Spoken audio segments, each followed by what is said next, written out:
I'm from Syria, Deir ez-Zor. This town exists on the northern east of Syria. This city stuck under siege. 400,000 people, they were suffering there. Children are dying of hunger. Old men, they cannot find the medicine. There's no electricity for 7-8 months. It's the hell on earth. It's pure hell on earth. Nothing there. Nothing from the civilization science. There are refugees coming in every day, all time of the day. Then the problems continue along the road where they have to walk when they come down to the camps. And when you come here in the morning, you never know how many are going to arrive. This morning, the boats arrived late because the sea was bad. So now they all arrive now. So you never know what to expect. This is Syria bleeding right now. Many families, the smallest baby I held in my arms was 40 days. We have Afghans, also Iraqis and Pakistanis and Bangladeshis. So it's a mix, really. All of them are moving together. And what I'm seeing unfolding under my eyes is unprecedented. And I have been in major operations. This is a very challenging response. It's people on the move. How to be at the center of this Grande Marche, ensuring that we deliver dignity.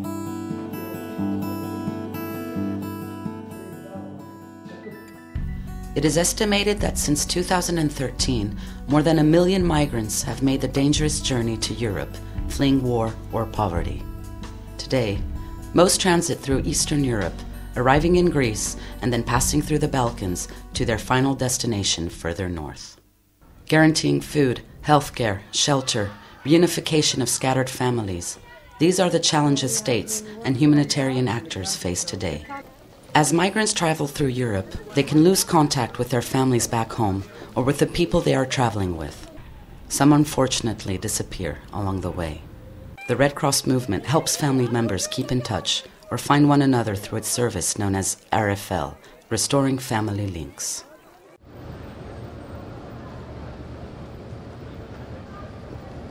In 2015, Greece became the main entry point into the European Union for migrants, most of whom are from the Middle East and Afghanistan. According to the UNHCR, more than 500,000 people arrived between January and mid-October of this year. The arrivals have created a crisis of unprecedented scale in humanitarian terms, especially on the small Greek islands near Turkey. The Hellenic Red Cross has scaled up its assistance to these migrants. This national society had to face huge challenge to respond to the needs of migrants in terms of establishing family links.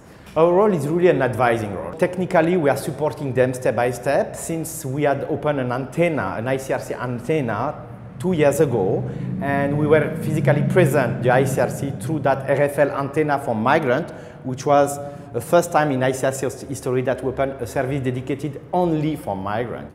In the last 2 years, the Hellenic Red Cross has received around 3,000 tracing requests from migrants looking for family members. Most cases have been solved. Maria Leandri is a senior tracing officer at the Hellenic Red Cross. Have you seen our archive? Yes, of course. What people actually miss is information, possibility to contact, communicate with their families that are in agony. And since these people are on a move, they do not have SIM cards, they do not have credit, they do not know where to charge their phones, they lose all the contact details during the journey. The journey is not safe for families. Families are very, very often separated. It is very important to have presence on entry and exit points in order people to know that there is a possibility to place a tracing request to see where their family is. They can use tools as Trace the Face or tracing application. We share information with other colleagues in other national societies. For example, very, very recently, we had a tracing request from a boy. He was looking for his brother. The two children, they were separated in Turkey while they were trying to enter Europe. Our child ended up in Patras, but his brother ended up in Finland. So it happened that the brother also made a tracing request with the Finnish Red Cross. And it was an immediate match. And it was very important because both kids, they were young and alone. And it is one of the amazing stories that we are and keep us doing this job because really it's very difficult these days. The Hellenic Red Cross has volunteers all over Greece who provide RFL services along with other assistance such as food in transit camps and detention centers. But Greece is experiencing a severe economical and social crisis, which limits the Hellenic Red Cross's resources. The Hellenic Red Cross therefore called upon the whole Red Cross family for help. The International Federation of Red Cross and Red Crescent Societies launched an emergency appeal answered by many European Red Cross societies. The International Committee of the Red Cross is also strengthening its aid. Most of their help is concentrated on the Greek border with the former Yugoslav Republic of Macedonia and at the entry points on the islands, such as Lesvos. This island, with a population of approximately 86,000 people, has seen between January and mid-October 2015 around 250,000 migrants arrive on its shores. We departed from Turkey from a point for smugglers, and really it was very dangerous for me and for my family. We saw death 7 or 8 times. Okay.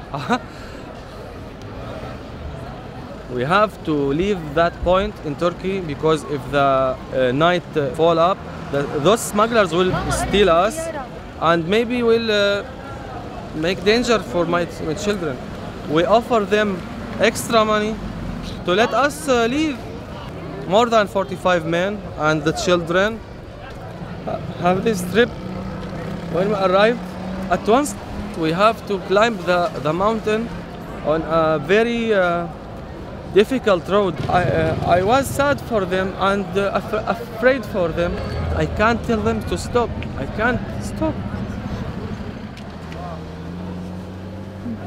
Lesbos was always very much exposed to a huge influx of migrants. In the past, up to end of 2014, people were detained and the service in detention was put in place already since 2014, since 1.5 years, with the Hellenic Red Cross, with the volunteer visiting twice a week the detention center in Moria here in Lesbos and providing RFL service, recharge card, taking tracing requests, even implementing Trace the Face program.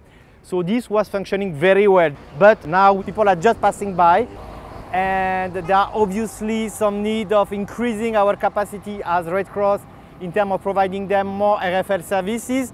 The first thing that person landing in Greece, the first thing that everyone does is just to rush on the mobile phone and to call the family, say, we made it, we're safe, we're alive, and we're in Greece now. We are here because there's a lot of refugees arriving on the northern coast of Lesbos. One thing that happens is when they arrive here, they're very happy initially, but then they realize they don't really know what to do, where they should go. They will need first aid, but they will also need to have some water, something to eat, because as it is now, it's very uncertain if they have to walk down to Mytilene where they have to be registered, or if there will be buses that will transport them there. So what we hope to do is to set up a focal point where we have nurses from Hellenic Red Cross. They can provide psychosocial assistance. They can also start the process of reunification of families. And also inform people, should they lose their members on the trip when they walk, where to contact, where to go, and they will get a little pamphlet in many different languages. From my experience, I've never seen anything like it. The scale of the numbers of refugees coming to Lesbos alone, and then the way they have to move from here, unknowingly what's going to happen to them, the uncertainty, and knowing where they come from, you know, that combination is horrendous to see. There's so much we can do, and I think together we work very well with what is here, but it's not enough. It's not enough yet. The mobile unit now works along the coastline, and there is a Restoring Family Links officer on the team. The ICRC has purchased phone charging units and set them up near landing sites so that people can call their families once they've arrived safely. The same has been done in the Karatepe registration camp, where many Syrians pass through. There, migrants can rest and receive assistance, such as healthcare, that is not always available along their routes. The Hellenic Red Cross, UNHCR, and many NGOs are on site and coordinate with each other to provide these services. The Hellenic Red Cross distributes parcels, has set up a Wi-Fi hotspot and a phone recharging station, and provides a tracing service. We already have training staff on the RFL, training volunteers, and during this week there will be a very quick training program for the RFL, and we're planning to post the service of RFL next to the registration police, so it will be very easy for them to move as soon as they register and they take their papers. If they have any special need about their families, they have lost a person of them, they can move next to the kiosk over there and make an application to the RFL. Mytilene, the capital city and port of Lesbos, has become a huge transit area where thousands of migrants wait to board ferries to leave the island. Most migrants move on as fast as possible, taking no time to rest until they reach their final destination, thousands of kilometers away. Assisting them all along their journey is the biggest challenge for humanitarian organizations. We are not in a normal pattern where people are stuck in a place like in a refugee camp or in the reception centers where you can go, assess the situation, provide some response directly in situ. You don't have that here, because here people are just transiting once again, like in an airport. People are just passing by. You have permanently, you have 20,000 persons here in Lesbos stuck, but the 20,000 persons that you have in the morning will not be the same tonight. This kind of situation is totally different. It's a different situation, different humanitarian situation, which create different needs and which demands us to be very creative, because we have to create new kind of answer, new kind of reply, and no one was prepared to that. Not this influx, not this intensity.